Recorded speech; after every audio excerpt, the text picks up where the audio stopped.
Alright, what's up YouTube? Welcome back to another episode of Cartoon Cat Builds. I'm Skipper Lee and I've been drawing guns for the past 16 years.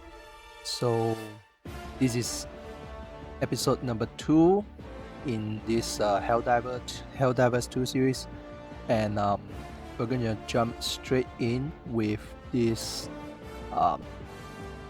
beginner's weapon. I mean, you start out with this and the Peacemaker, which we covered last week. So yeah, this is the default assault rifle you get, and so according to the wiki, it fires the 5.5 by 50 millimeters full metal jacket. So that means compared to the usual 5.56 by 45, so the case is a little bit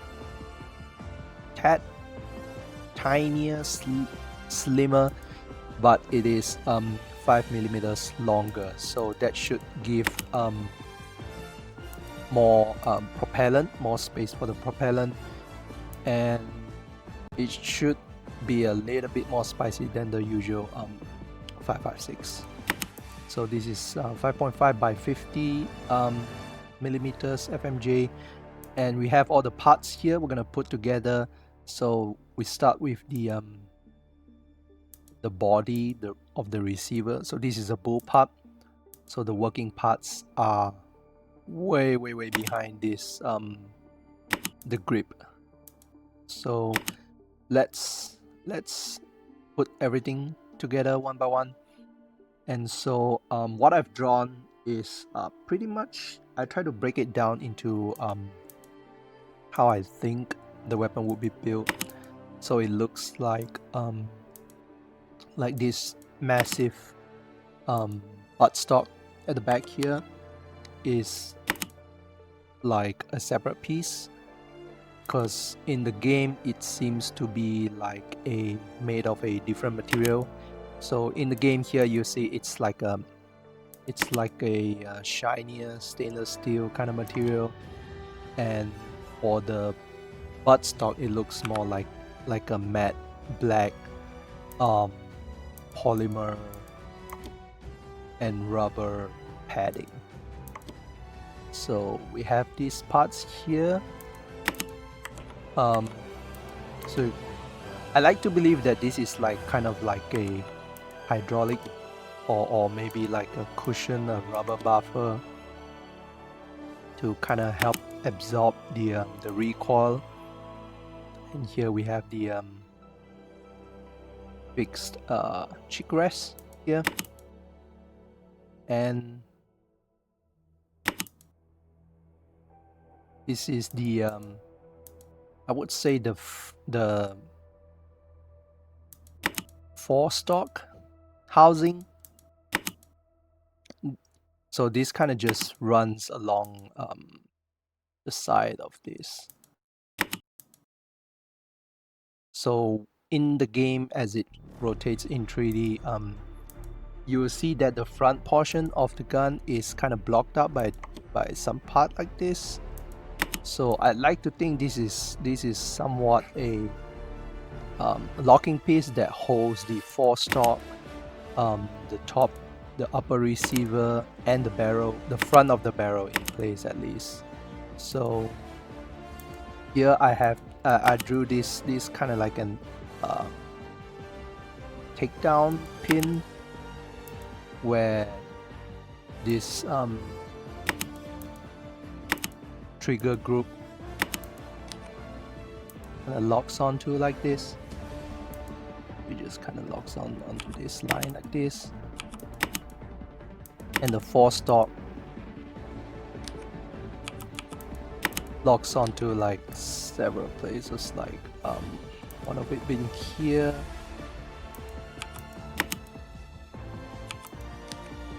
and this is like the it looks like a thinner stem metal kind of thing that allows some sort of cooling for the barrel.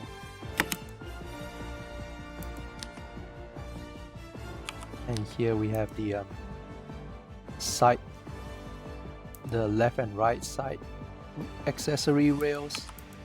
I don't want to call them Picatinny rails because they are way out of spec. Like these are the proportions look very different compared to the Picatinny rails that we see on modern guns. And this we have the upper receiver that just kind of goes along this top, and the top accessory rail just kind of locks on like that. I like to believe that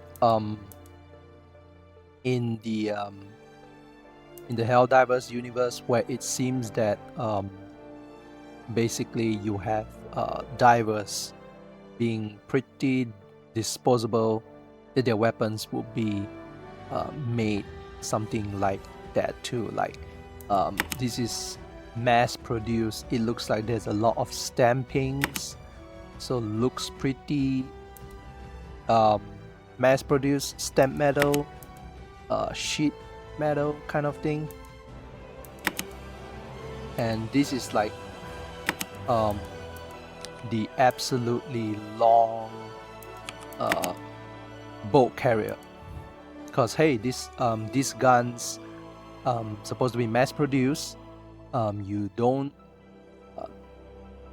there's no time to complain about ergonomics, and besides the charging handle doesn't really get in the way. So yeah, it's a fixed charging handle. It's a reciprocating charging handle, which means that as you fire the weapon,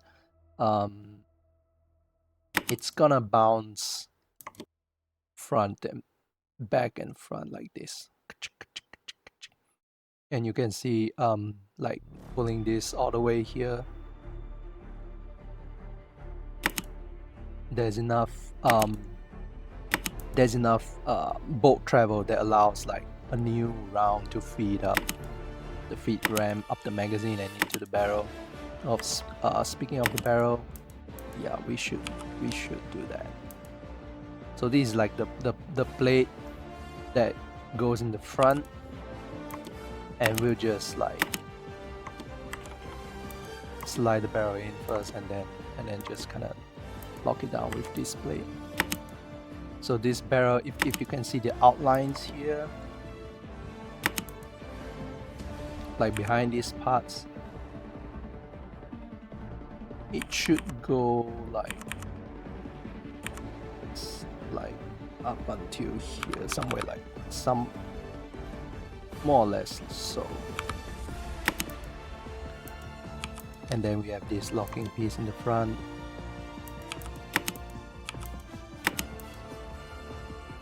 I mean, it looks like the way it functions, it looks like it's direct gas. And so wait, we have the muzzle device. This is the default 2x optic.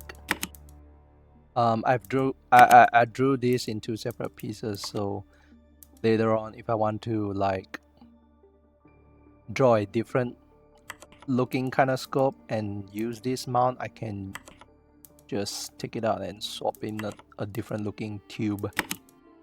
And here we have the ejection port cover, and this is the combination laser pointer and flashlight attachment. Now here for the firing group, for the trigger group, I'd like to believe that this is a progressive trigger, because on the markings there's only safe, semi, and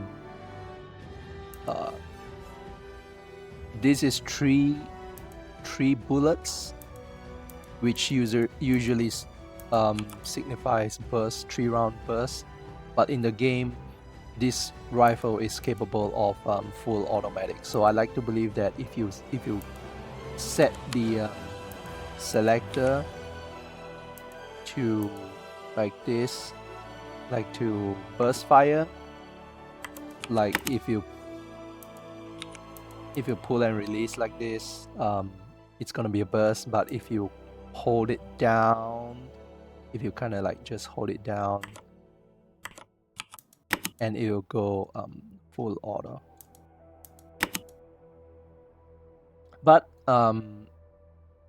in the game, it's a separate firing mode, firing rate. So yeah, that's something that stood out to me while drawing this part.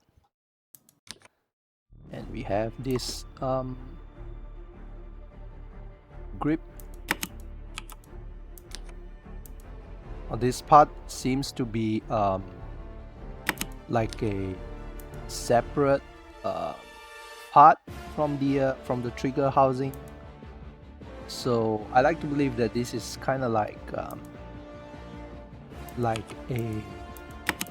friction pad. Like if you don't want to hold on to these cheese graters here, you can just use this part to pull the rifle against your shoulder. Or maybe this helps when you mount the gun against a barricade or something. And here we have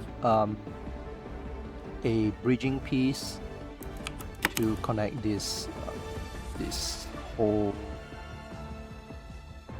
what do you call this, guard, knuckle bow guard, to close the loop. And then we have our ammo here, and the magazine. Now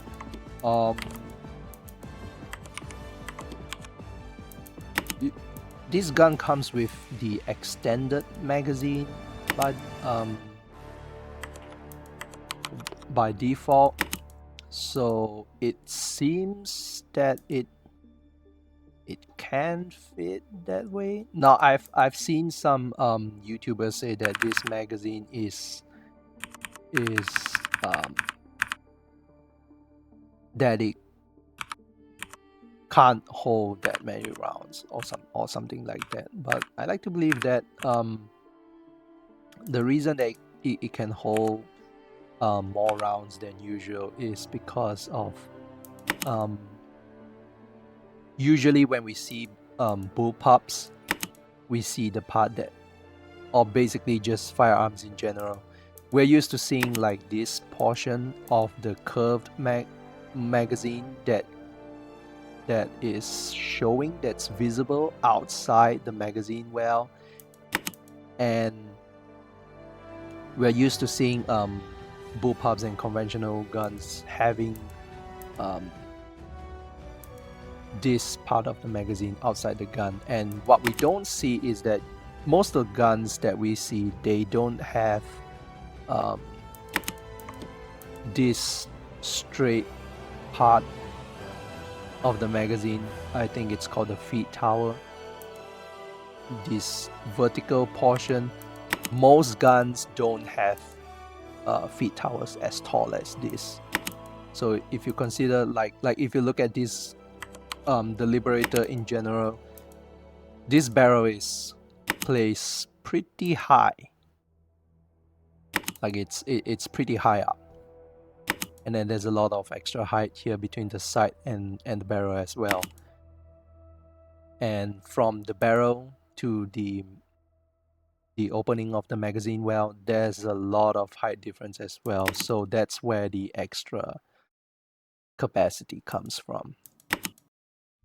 That's why this part that usually looks like a 30-round magazine can fit more than 30 rounds.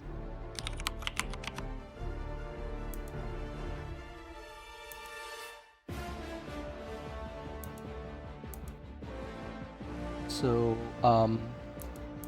as usual, with every Cartoon Cat Builds episode, we are going to modify this into a fun build. Now, I haven't unlocked most of the other variants of the Liberator, but let's change this in a different way instead. Now I think there's 3 or 4 other variants as well for the Liberator in-game. There's a longer barrel version for the penetration or penetrator. There's a more compact version that shoots faster. It's that's called the carbine. There's one that shoots explosive rounds. And I forgot what the other one shoots. But we're not gonna do any of that. We're gonna modify this Pewdoodle style. So I have here are like a set of the other attachments. Oh wait, let's put the default flash hider here to finish this build first. Alright, there we have it. A very stock AR-23 Liberator assault rifle. Let's duplicate this for our thumbnail and let's start building our own version, a fun build. So we're gonna get rid of the light and laser. We're gonna get rid of this flash hider because we don't need that. Now what I have here are iron sights. This is a compensator. This is one of the reflex sights, and this is a foregrip. So you may have an idea of where we're going. So iron sights on this means that this is gonna be a compact CQB build. So we're gonna put the iron sights here.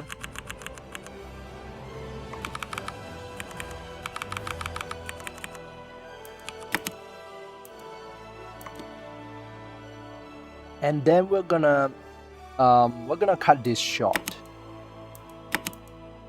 like very short. So short that we won't need these rails short.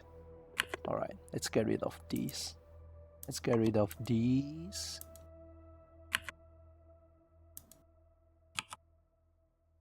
And we can move some of these shapes inwards.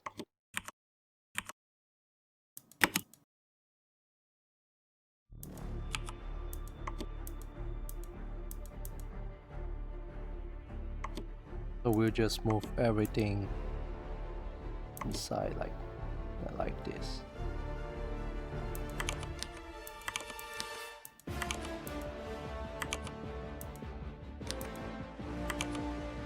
Kind of nudge everything in and make it so that it lines up with this, because flowing lines look nice. And then we'll just I think might as well just get rid of this altogether. Get rid of this part of the gun.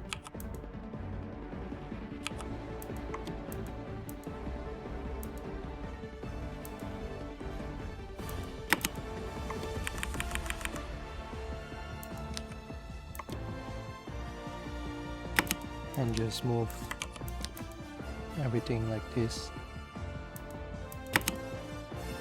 We'll just cut this part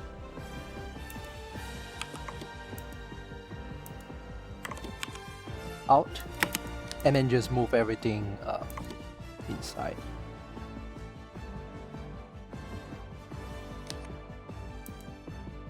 Like this. So we have like an extremely shorty version I think we can go a little bit shorter still. Like, yeah, something like that. Okay. And then we'll shorten this part as well.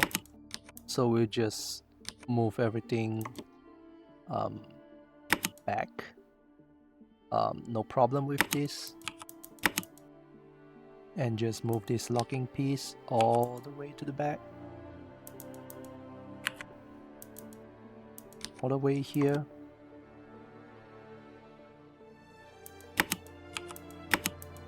Alright.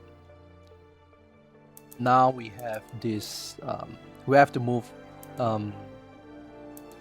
this bolt carrier group and charging handle all the way to the back as well. And this is in the way. So we'll just take this marking out. Of course, we'll leave this, we won't touch the name here. But we are going to move these parts all the way inside like this. Oh, we have a problem. Okay, we actually need to touch this label. So let me see if we actually have enough space still. Let's move things all the way to the front, the back, I mean.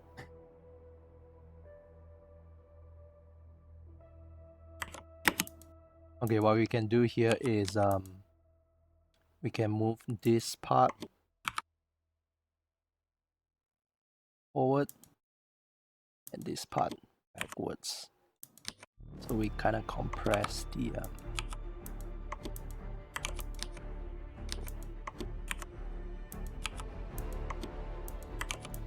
so that it takes up less space. And then I think we can move these parts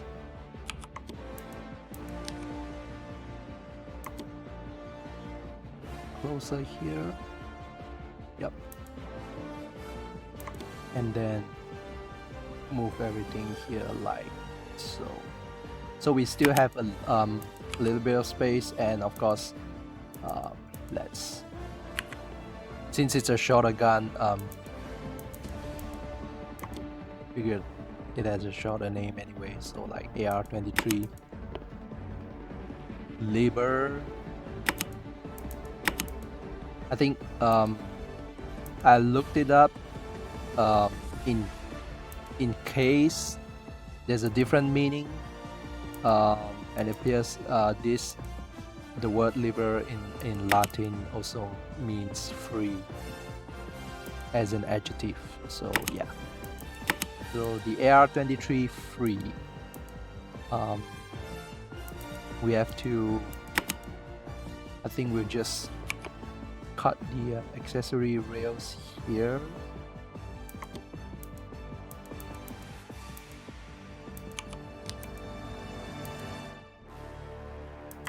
That.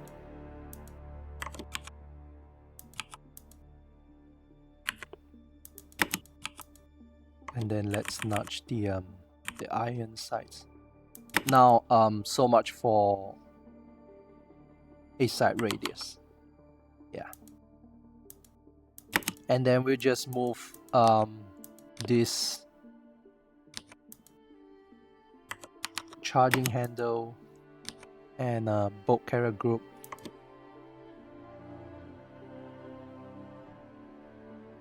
back here. And then of course shorten the barrel accordingly as well, like so. And just so we do a little functions check, let's take this ejection port cover out of the way. And since we didn't mess with the length of this charging handle slot, we can still operate the weapon as usual and it will still cycle like this. because usually when sometimes when there's when games don't really understand how firearms work, but that's not the case with the folks at Arrowhead. I'm talking about some games where the developers are not as privy as to how firearms work. Usually one question that pops up often is where the bolt go though. So yeah, especially bullpups. So yep, this is our super shorty build. That's why it's gonna need this like aggressive 3-pot compensator with cutout slots at the top, so it helps drive the gun downwards. Looks like we don't have a room for a reflex sight, but that's okay, we have irons. I mean, either way. Oh, let's put this ejection pod cover back to its place. So we're gonna get rid of this reflex sight. And sadly, we don't have enough space for this for the foregrip. Or maybe we do. Let's extend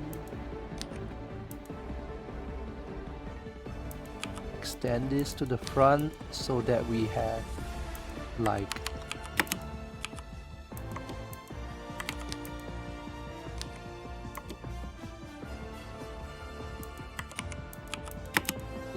the foregrip mounts directly onto this part of the gun.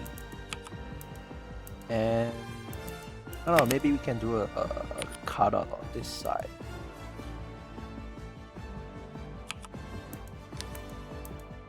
And have this line over here. Let's cut it out here. And yeah, like super shorty AR-23.